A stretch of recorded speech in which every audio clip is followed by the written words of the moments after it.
Hello everyone, welcome to Chess Vice's beginner series for chess. In this series, we will cover the rules of the game, opening principles, tactical motives and endgame strategies. Our goal is to help you to develop a deep understanding of the game and provide you with the practical tips to improve your play.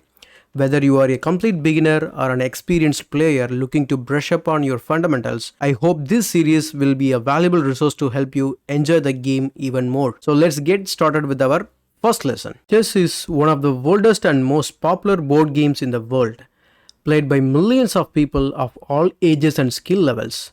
The game is played on a board with the 64 squares of alternating colors, and each player begins with the game with the 16 pieces.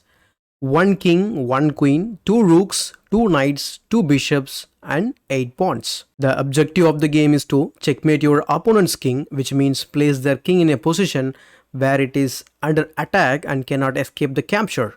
And this is done by strategically moving your pieces around the board with the ultimate goal of creating a threat that your opponent cannot defend against. Each piece moves in a unique way with different restrictions and capabilities.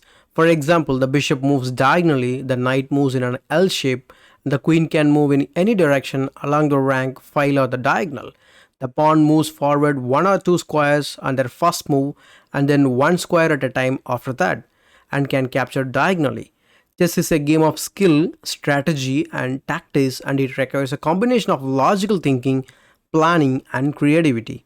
It's a great way to exercise your brain and develop your problem solving skills, and it can be a lot of fun too. Whether you are a complete beginner or an experienced player, there is always more to learn and discover in the world of chess. So why not give it a try and see where your journey takes you? Thank you for watching, and I hope you found this video very informative and helpful. If you enjoyed it, please consider following me on Instagram or subscribing to my channel for more content like this in the future. Your support means a lot to me and I appreciate it. If you have any questions or feedback, feel free to leave a comment below or send me a message. Thanks again for watching.